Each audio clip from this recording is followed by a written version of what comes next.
paraxá, nós temos a nona paraxá deste ano por nome Vaishlach, que quer dizer em língua hebraica enviou. Então este é o nome desta paraxá. A partir do verso 3 do capítulo 32, a palavra diz assim: e enviou Yaakov, para quem não está familiarizado com o nome, Yaakov é o chamado Jacó. E enviou Yaakov mensageiros adiante de si a Esaú, seu irmão, a terra de Seir, território de Edom. Bom, não seria muito inteligente da minha parte dar continuidade à leitura sem primeiro contextualizar os irmãos o que está acontecendo aqui neste momento, neste versículo 3 do capítulo 32. Bom, o que está acontecendo aqui é o seguinte: Yaakov, nós sabemos pelas parashot passadas, pelas porções passadas, que Yaakov era um homem determinado. Yaakov era um homem que ele queria, quando ele queria algo, ele fazia de tudo para adquirir, para conseguir aquilo que ele desejava. Muitas vezes a honestidade não era um forte de Yaakov, né? A honestidade, ele era o tipo da pessoa que pensava assim: não importa o meio que eu vou conseguir, mas eu vou conseguir. E assim nós hoje estamos rodeados de pessoas assim, né? Que não importa a forma que ele vai usar para adquirir algo, mas ele quer aquilo e ele é determinado. E uma das características, uma das grandes virtudes, talvez a maior de Yaakov, a meu ver, é a perseverança, é a persistência. Isso nós temos que aprender com este patriarca. Ele não desistia nunca. Quando Yaakov ele focava algo, ele tinha um foco, ele tinha uma meta, ele fazia o possível e o impossível e nunca desistia até adquirir o que queria. Bom, Yaakov já nasce, antes de nascer, ele estava na barriga da sua mãe com seu irmão gêmeos e ele estava ali, ele brigava, eles lutavam, obviamente, havia duas forças espirituais dentro da barriga da sua mãe. Havia um poder espiritual do lado de Hashem e um poder espiritual do lado de Satã. Então, Yaakov, ele queria nascer primeiro a qualquer custo. Mas um bebê não tem consciência dessas coisas. Por isso eu digo que havia uma força espiritual já ali. Porque a mensagem do Hashem foi o seguinte: existem dois povos dentro de ti. Só que o menor será maior, o maior servirá ao menor. E quando Isaf sai, ele sai peludo, ele sai ruivo e peludo, dando uma característica de algo terreno, algo animalesco. E assim era a personalidade de Isaf. Era homem de caça, homem rude, homem de guerra, homem, digamos assim, aquele homem que a singeleza não era o seu forte. E ao contrário disso tudo, o antônimo de Isaf nasce Yaakov. Yaakov já nasce agarrado ao calcanhar, né, de Isaf. Daí o seu nome Yaakov. Akev no hebraico é calcanhar, Yaakov é aquele que segura no calcanhar.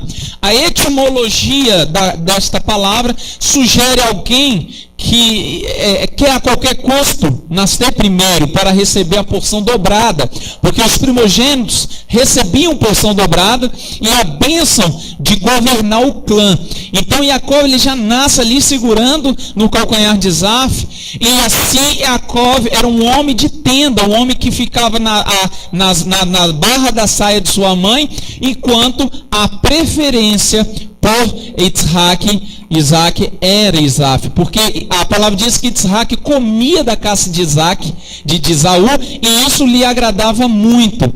Porém, Yaakov era um homem de tenda, um homem que não gostava de caçar, não gostava de matar animais, era pastor, né, de ovelhas, um homem que gostava de cuidar dos animais e não de matar os animais. Essa era a grande diferença entre o ofício dos dois. Porém, a preferência de sua mãe era por Yaakov, porque com certeza era mais carinhoso e mais unido com sua mãe. Pronto, Então, o que aconteceu? Yaakov, ele queria de qualquer forma. E uma das coisas que podia acontecer na época era a pessoa que era o primogênito vender o direito da primogenitura. Isso era legal. Era permitido fazer. E Isaf, de tanto correr atrás de sua casa, estava muito cansado, debilitado. Aí vem Yaakov, acredito eu, já de propósito, lá no campo, com um prato de lentilhas. Diz a Torá que a cor dessa lentilha era avermelhada. Então ele sugere, Isaf fala assim: Yaakov, me dá um pouco dessa lentilha, que eu estou a ponto de morrer. Aí Yaakov falou assim: eu te dou, se você me der para sua primogenitura. Olha o homem que não desiste. Já estava ciente das coisas, mas por quê? A grande diferença, porque a palavra diz que Hashem amou Yaakov e aborreceu Isaf. Está escrito nos profetas que o Hashem amou Israel e aborreceu Isaf. Por quê? Porque Yaakov sabia dar valor às coisas espirituais. E Yaakov sabia que o Eterno tinha profetizado ao seu avô Abraham, ao seu pai, que dessa genealogia, dessa descendência, sairia o Mashiach, sairia o rei de toda a terra. Isaf era um homem negligente, não valorizava essas coisas. Mas Yaakov valorizava, ele disse: olha, eu te dou e você me vende a sua primogenitura. Isaf, como um tolo, vendeu a sua primogenitura a Yaakov, e Yaakov deu aquele prato de lentilha. A partir daí, o nome daquele território onde aconteceu essa transação passou a se chamar Edom. Edom no hebraico é vermelho. Vem de Adam, vem de Dan, de sangue, né? No hebraico, Dan é sangue. Né? Então nós temos Edom avermelhado, né? Era a cor daquela lentilha, assim passou a ser o nome daquele território. Contextualizando a vocês, o que está acontecendo aqui? Na paraxá passada foi bem explanado que Yaakov, fugindo por ter roubado a primogenitura, eu não vou contar este fato, fugindo do seu irmão, o seu irmão jurou que quando seu pai Isaac morresse, ele mataria o seu irmão. Era uma promessa, um juramento. Naquela época não era como hoje, as pessoas juram e não cumprem, dá a sua palavra e não honra pela sua palavra. Mas naquela época, quando um homem falava que faria algo, pode confiar que ele faria. Então, o que está acontecendo aqui é que Yaakov, voltando muito rico, pela promessa do Eterno, volta a tua parentela e lá te farei um homem muito grande e próspero. Yaakov, voltando, manda mensageiros ao seu irmão Isaf. 20 anos se passaram aqui, e a última lembrança que ele tinha do rosto de Isaf era de um homem transtornado a ponto de matá-lo. Eu acredito que foi aquela imagem que ficou. Dizem que quando a pessoa vê a pessoa no caixão, provavelmente leva aquela imagem, né, para o resto da sua vida. E eu acredito que a última imagem que Yaakov teve do seu irmão não foi muito boa, da expressão facial do seu irmão. Então, 20 anos se passaram aqui, Yaakov está voltando, ele tem uma preocupação: como será este encontro, visto eu ter suplantado meu próprio irmão? Pode falar, Adam.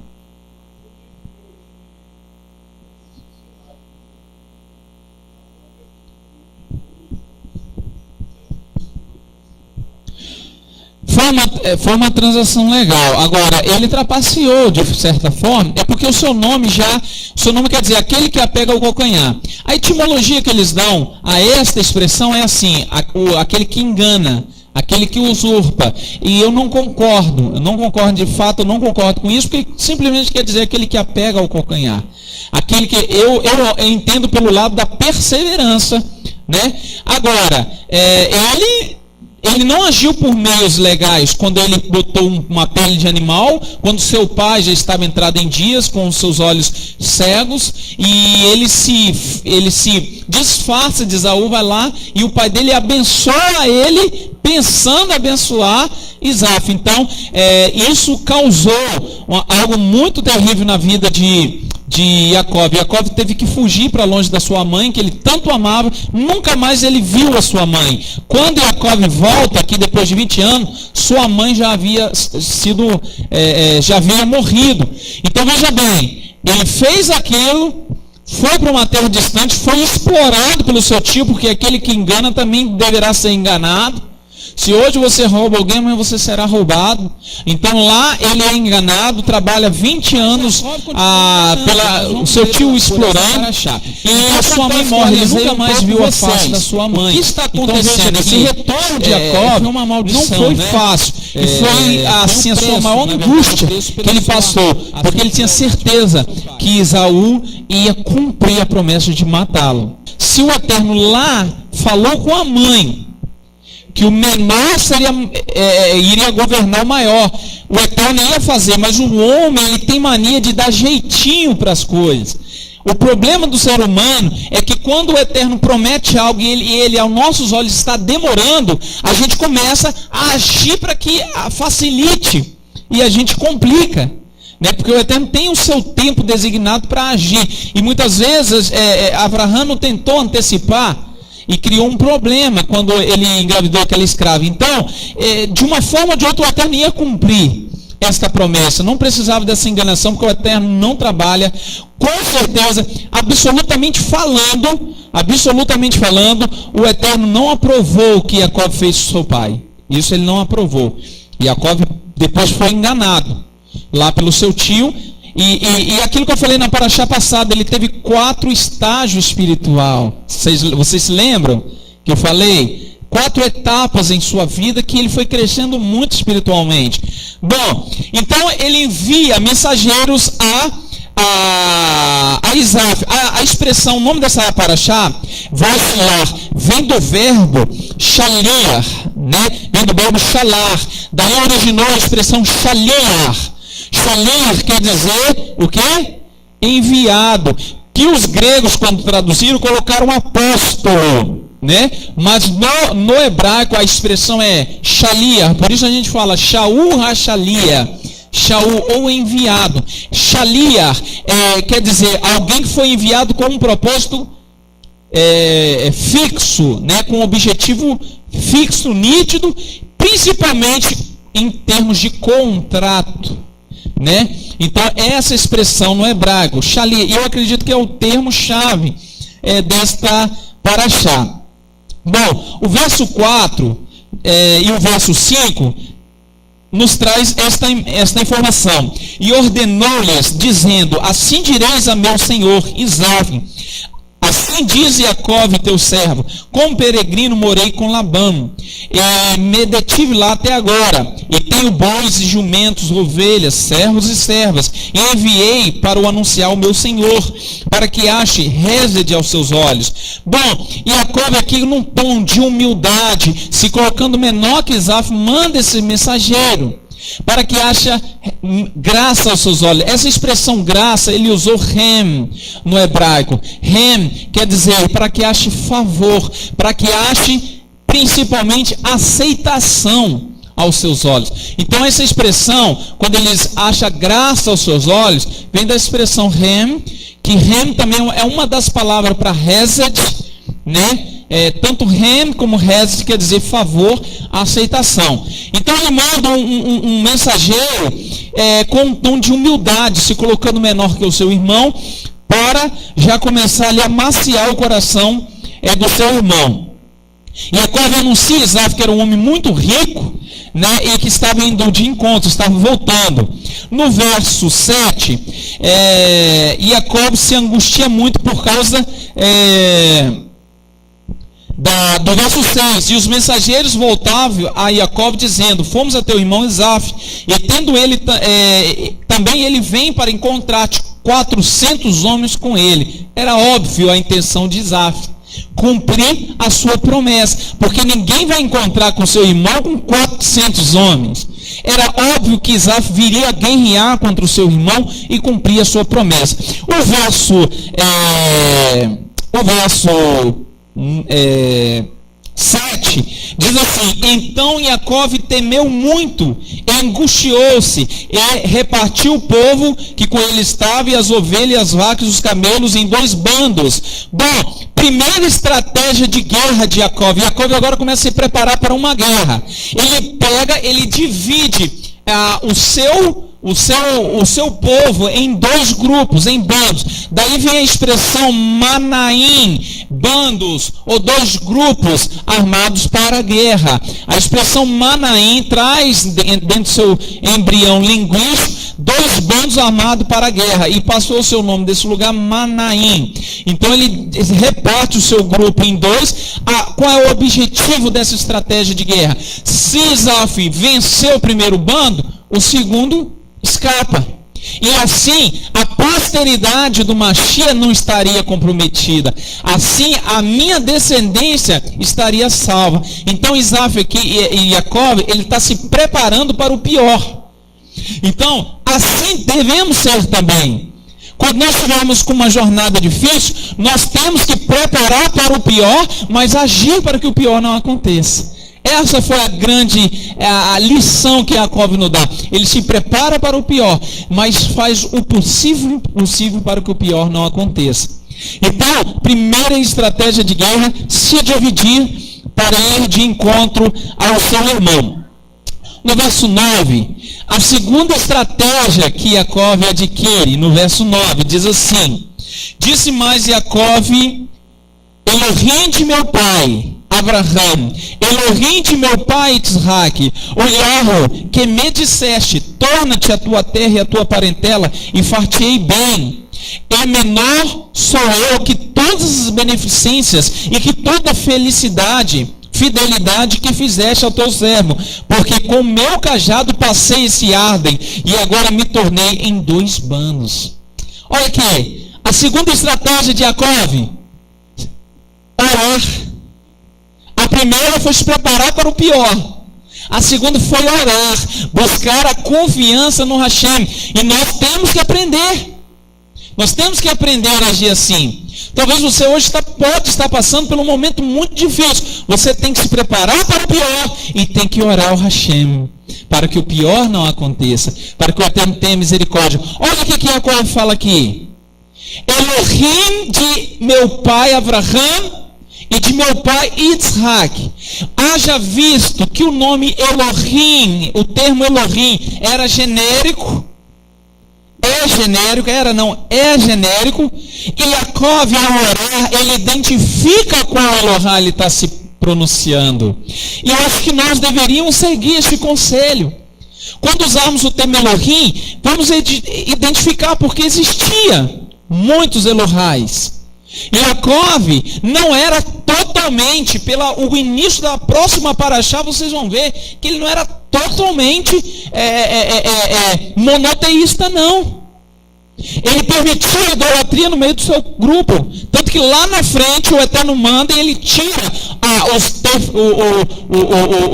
os ídolos e enterra aos pés do carvalho, lá de Betel. Então, até aí ele era passivo à idolatria. Então, quando ele foi orar, ele identificou ao Elohim de meu pai Abraham, ao Elohim de meu pai Isaac. Olha, foi o Hashem que me prometeu e me falou: volta à tua parentela e far-te-ei bem. Então, qual é a segunda estratégia? Orar ao Hashem, lembrando ao Hashem as suas palavras, a sua promessa sobre nós. Você tem usado as escrituras a teu favor? Você ao orar, você tem lembrado a Hashem as suas promessas? Não porque Hashem esquece, mas porque você provará ao Hashem que você tem consciência daquilo que ele te prometeu. Então aí está o segredo: orar ao Hashem usando a palavra ao teu favor. Isso é lícito, e é isso que Jacob faz. Ele ora ao Hashem, relembrando as próprias palavras de Hashem e tomando posse. Olha, agora é contigo, eu estou te obedecendo, estou voltando. Mas meu irmão vem. A expressão no hebraico para angústia foi uma palavra muito forte. O que Jacob temeu aqui Jacob entrou numa depressão profunda, um desespero profundo, temendo mesmo a morte e o final do seu clã. E aqui a segunda estratégia: orar. Então ele ora, ele identifica o Elohim que ele está orando. Quando você disser Elohim, fala Elohim de Abraham, Isaac e Jacob, porque aí não tem erro. Você está falando da única que é o verdadeiro Elohim. No verso 13, a terceira estratégia de Jacó. Eu fui percebendo tudo isso ontem quando eu estava estudando. A terceira estratégia de Jacó foi oferecer presente a Isaf, né? Vamos ler o verso 13. Eles, do capítulo 32.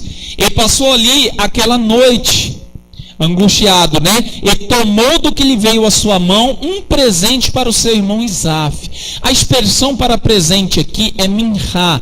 Minhá quer dizer algo dado voluntariamente, com espírito voluntarioso, um presente de paz, um presente de amizade. É essa expressão minhá. E foi esse tipo de presente que Jacó deu. Interessante com esta informação foi a seguinte, que o rabino chamado o Rabino Rosh, eu quero ler aqui as palavras deste Rabino Rosh. O Rabino Rosh diz uma coisa. Primeiro, Jacó se preparou para 3 coisas, diz o Rabino Rosh: oferecer presentes, orar e guerrear se necessário for. Você está preparado? Você está preparado para essa batalha do seu dia a dia? Olha o que o rabino definiu, as atitudes de Jacó. Jacó se preparou para 3 coisas: oferecer presentes, orar e guerrear se necessário for. Antes de você entrar numa contenda com teu vizinho, antes de você entrar numa contenda com a pessoa que está te perseguindo, tenta fazer como Jacó. Ofereça presente, ou seja, seja simpático. Tenta retribuir de uma forma que ele venha se envergonhar da sua intenção para com você. Aplaca a ira dele com presente, com palavras dóceis, né? Esteja pronto a orar para que o Hashem trabalhe nisto. Isso é estratégia. E esteja pronto para guerrear, se necessário for. Você defender a sua fé, defender a sua família. O cristianismo mostra que hoje o crente ele tem que estar assim, ó. Não pode fazer mais nada, porque tudo é pecado. Por causa de frases como oferecer a outra face. Eles criaram uma teologia em que você hoje está de mãos atadas. Mas dentro do judaísmo, se o povo de Israel precisar de guerrear e matar as pessoas que estão invadindo a sua terra, eles estão prontos e não vão ficar com nenhum remorso por matar alguém. Nesse sentido, de defender a herança do eterno. Então Jacó assim se preparou e assim ele fez. Por isso ele a Paraxá, se a gente a ouvir pensando há 3.000 anos atrás, a gente tem que ouvir para agora, tomando para a gente. Porque aqui você aprende, quer dizer, guerrear se necessário for, se necessário. Agora você vai fazer de tudo para não entrar em contenda com ninguém, com seu vizinho, com seu amigo, com seu companheiro de trabalho. Você vai até tentar agradá-lo, aplacar a ira que essa pessoa tem com você, agindo assim. Isso eu aprendo com essas parashot, eu acredito que todos nós. Bom, deixa eu explicar. Então, Jacó manda um presente, né?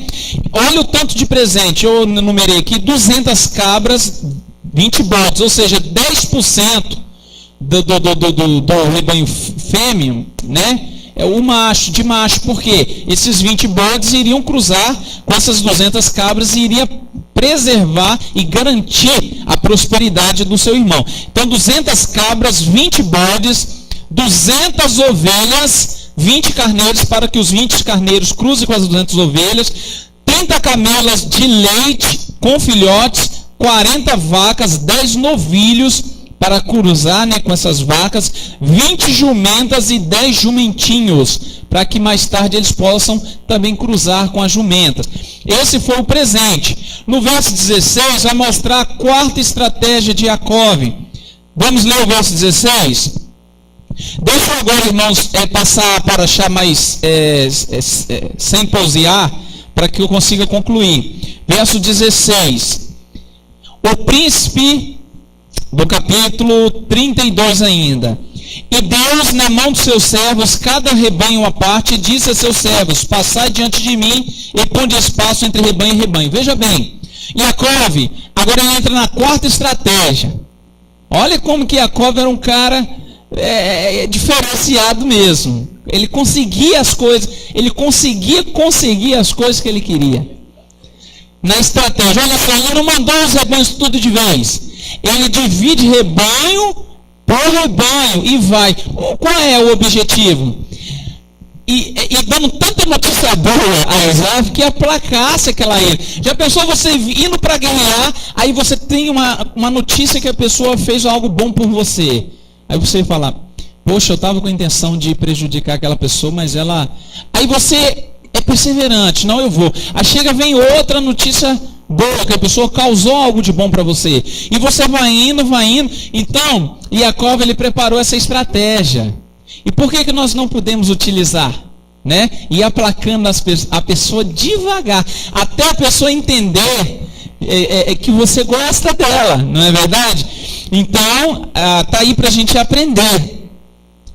Jacove entende que negociar com o sentimento vale muito mais que lutar totalmente. Presta atenção, negociar com o sentimento vale muito mais do que lutar totalmente. Então, primeiro vamos negociar com o sentimento do meu irmão. Vou negociando, talvez vai evitar a espada, né? Ou a calamidade. Bom, exatamente. Bom, aí no verso 24, Jacove, ele mesmo mandando os mensageiros, mesmo ele se dividindo em dois bandos, mesmo ele mandando os presentes, mesmo ele orando, ele não se convenceu, ele estava muito angustiado. Jacove, ele ora ao Hashem e fala assim: olha, com a minha vara eu atravessei o Jordão. Vocês repararam que os grandes feitos sobre o povo de Israel, o Jordão tem que estar lá?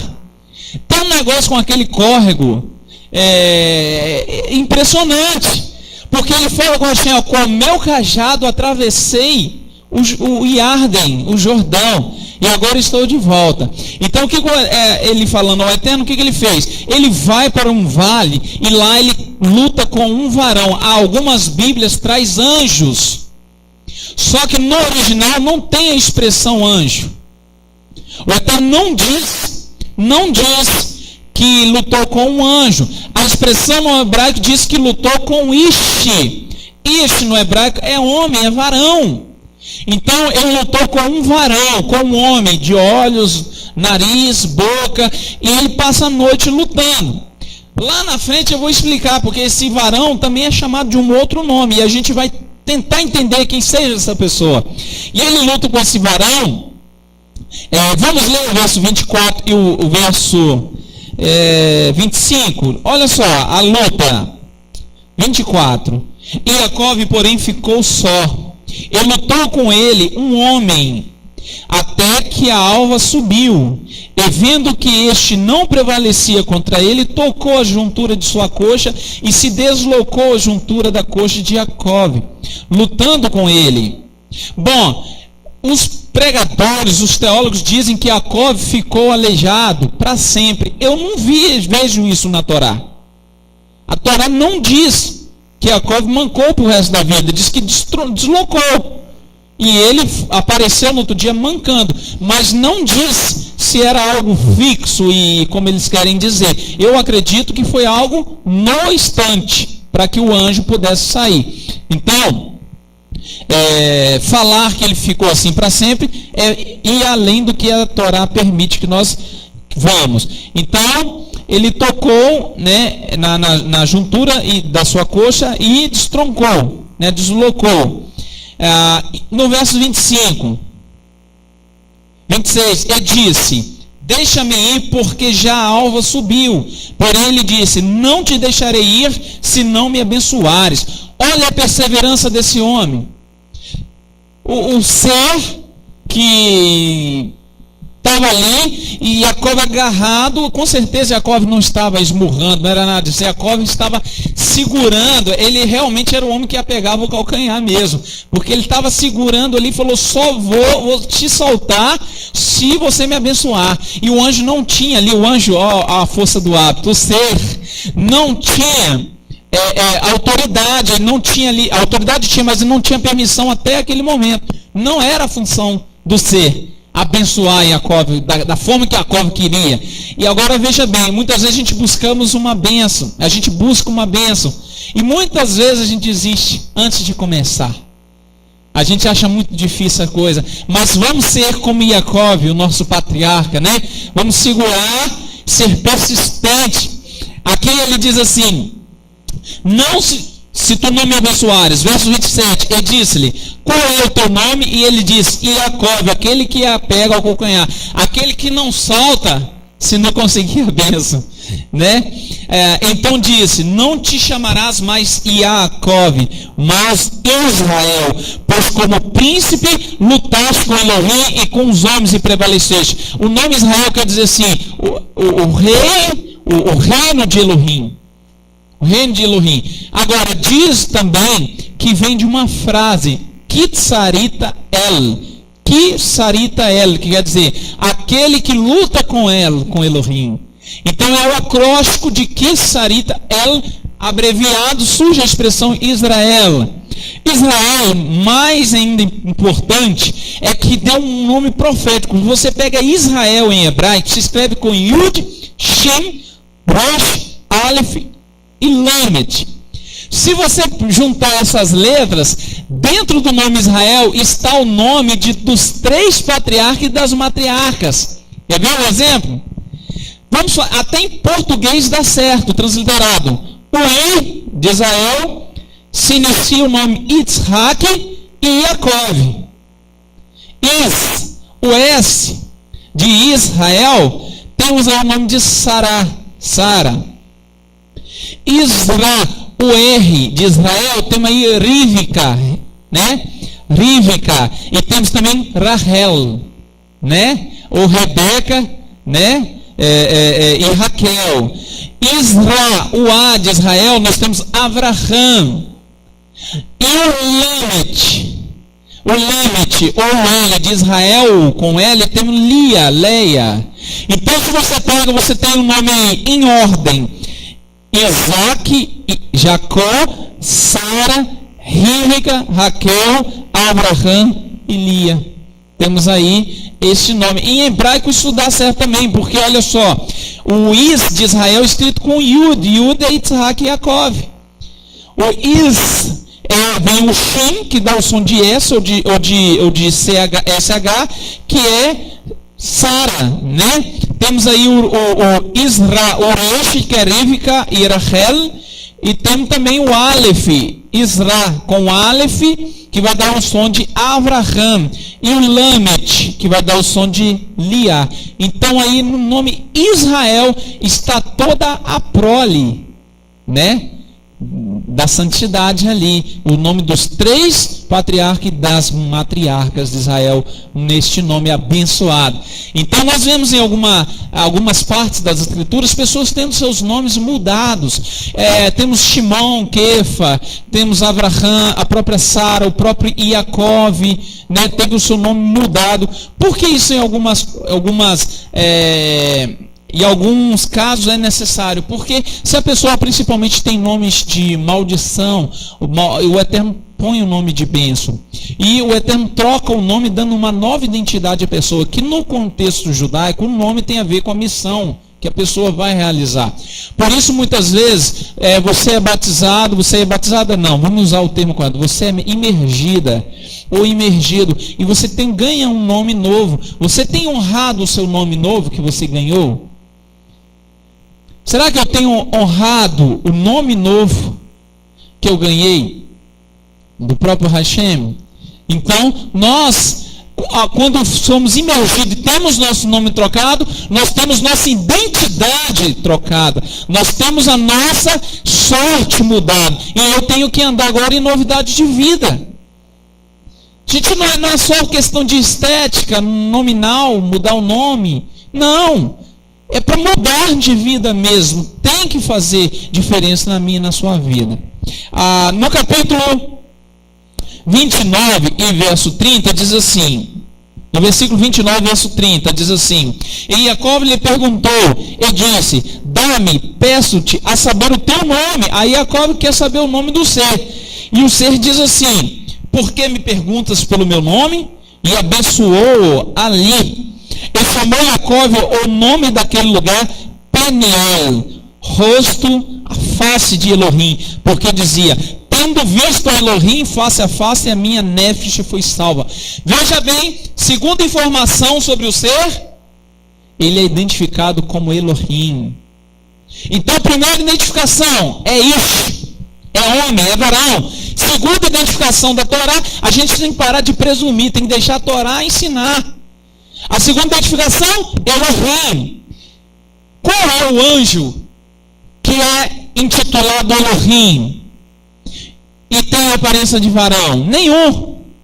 Agora, qual é o ser do Shammai que tem a aparência de Ish, que é identificado como filho do homem e é automaticamente a autoridade de Hashem na terra? Yeshua.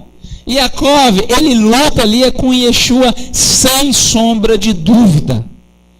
O único ser que seria chamado ali de Elohim, porque Jacob fala, ele não quis falar o nome, sabe por quê? O nome Yeshua tinha data, hora e local para ser entregue aos homens. E se você estudar no Sefer Hanoch, no livro de Enoque, diz que um dos motivos do Eterno enviar o dilúvio foi que mistérios do Shammai foi entregue aos homens de fora de hora, de ordem e de propósito. E o nome foi revelado antes da hora. Então tem mistérios, né? Com essas coisas. Por isso ele não falou o nome, mas ele é identificado como homem e é identificado como Elohim. Eu não tenho dúvida, é uma opinião própria, pessoal, que é Yeshua. Porque Yeshua, ele aparece, ele é o terceiro homem da fornalha. Yeshua, ele é o terceiro varão que Abraham, quando conversava, dois foram destruir a cidade, Abraham intitulava ele como meu Elohim. O meu é como a Hashem, né? O quarto homem. O terceiro poderia ser um dos três, né? Obrigado, Erudá. O quarto homem da fornalha. Então, Yeshua, ele vem sendo tipificado várias vezes nas Escrituras, né? Baruch Hashem por isso. Um detalhe, o judaísmo ortodoxo, por não reconhecer Yeshua, sabe qual é a explicação que eles têm? Algum grupo judaico, não é todo o judaísmo, identifica como Samael, que Jacó lutou com Rassatã. Aí fica, olha como que se cumpre Yeshayahu. Eles pegam a Torá e não entendem que é como se fosse um livro selado, porque estão embriagados com doutrina, a halahá humana, doutrina humana, rabínica, né? Então eles identificam como Rassatã, que lutou ali com Rassatã. Difícil é Rassatã abençoar alguém, né? Eu não consigo entender a capacidade intelectual de algumas pessoas. Bom, e aí vem Jacob e fala, eu lutei com Elohim. Aí ele ia chamar Satã de Elohim. Chega a ser irônico e cômico essa explicação. É blasfema, é uma frase blasfema. Vamos lá, capítulo 33, verso 3, já estou quase terminando. Quinta estratégia de Jacob, não parou por aí. 33, 3. E ele mesmo passou diante deles e inclinou-se à terra 7 vezes até que chegou ao seu irmão. Bom, depois que os mensageiros foram, os presentes chegaram, ele orou, ele lutou com Yeshua, foi abençoado. Aí ele ia se aproximando do seu irmão e ia se prostrando. Aí andava mais um pouco, se prostrava. Andava mais um pouco, se prostrava. Isso sucedeu por 7 vezes. Na concepção semítica, arcaica, Se prostrar 7 vezes perante uma pessoa era reconhecê-la como rei, como soberano. E Jacó estava fazendo nada mais aqui do que colocar o seu irmão numa posição maior do que ele. Tendo a humildade, depois que tirou, né, a bênção do irmão. Vamos lá. E quando Isaf chegou, quando Jacó chega perto de Isaf foi aquebrantado com tudo aquilo e abraçou o seu irmão. Eles se agarraram e se beijaram, né, oscularam e choraram os dois. Coisa linda, né? Era típico de um filme, final de filme, né? Mas foi real. Eles oscularam, choraram. E Isaf pergunta a Jacó: quem são essas crianças? E quem são essas mulheres? Essas são as mulheres e as crianças que Elohim, pela sua complacência, me cedeu. Né? E eles ali se abraçam. Aí o seu irmão faz um convite: vamos, me acompanhe, vamos voltar. Primeiro foi aquele jogo de empurra, de negociar, né? Toma o presente, não quero. Não toma, fica. Aí Isaac falou que também era um homem muito rico, que não precisava. E Jacó: não, mas eu tenho muita coisa. E até que o irmão aceitou. Aí o irmão voltando falou assim: vamos junto. Não, vai na frente. Eu vou atrás, que eu tenho que acompanhar o passo do gado e das crianças, senão eu vou fadigar os animais, eles vão perecer. Olha, aí Isaf: então eu vou deixar uns soldados meus com você. Não carece não, pode ir na frente. Vá na frente que eu vou atrás. Aí o irmão foi para Seir e Jacó foi para Sucote. Olha, enganando o irmão de novo. O irmão voltou: pode ir, eu vou seguir nos seus passos. O irmão foi para uma terra, ele foi para outra. Sabe o que Jacó sabia? Não vou misturar a descendência.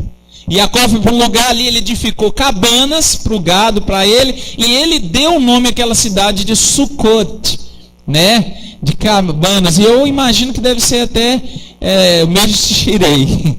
Deve ser uma grande festa de Sucote que ele fez, porque depois da aflição você festeja, não festeja? Então ele foi para Sucote. Bom, no verso 20, muito interessante, eu não podia deixar encerrar essa paraxá sem falar isso. Verso 20 diz assim: e direis também, eis que o teu servo. O que é isso? O que eu estou lendo aqui, gente?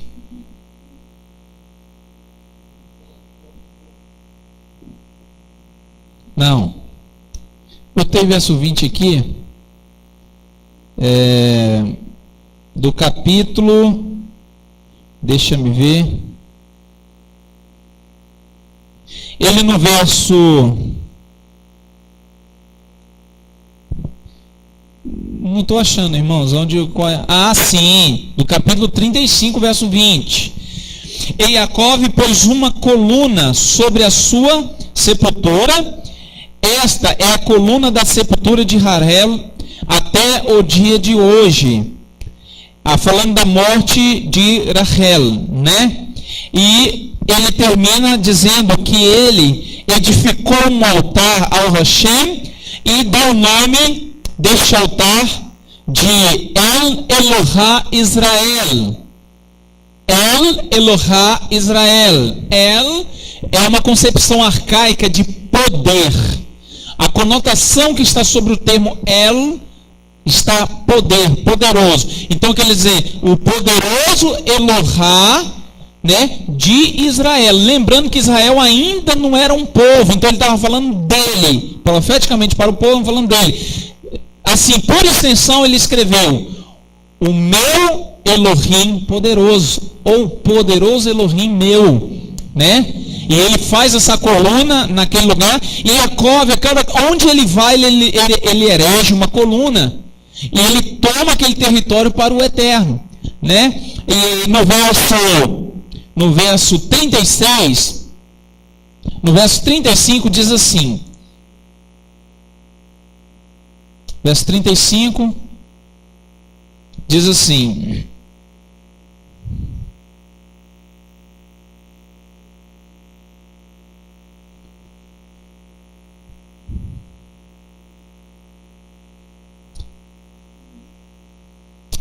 eu estou meio perdido aqui.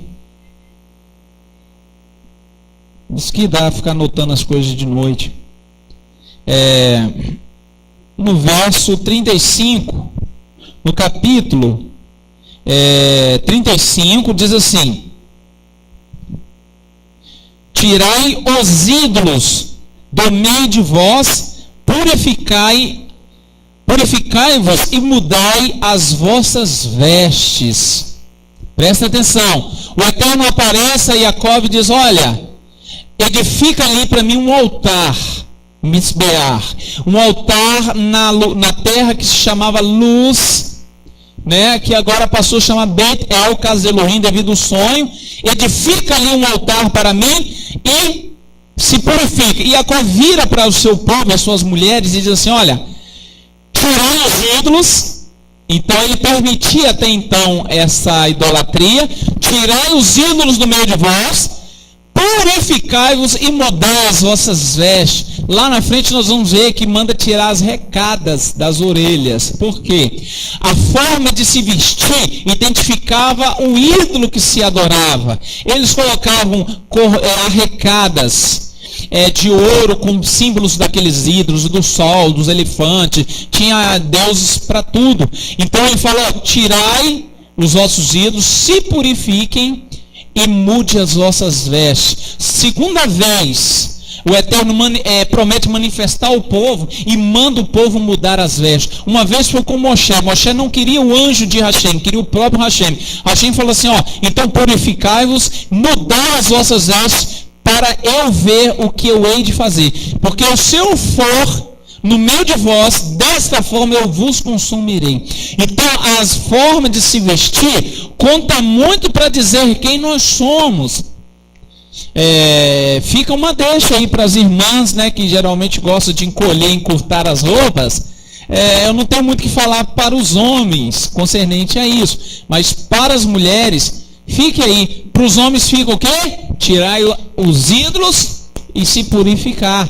E para as mulheres, purificai-vos, tire os ídolos no meio de vós e mude as suas vestes, porque o Hashem vai se manifestar. Amém? Então, a segunda passagem na Torá que o Hashem exige que as mulheres mudem as suas vestes. Isso aqui a Jacó está falando para as suas mulheres, não está falando para os homens não. E tire as arrecadas, porque identificava a idolatria. Finalizando, eu vou levar esse versículo para o resto da minha vida.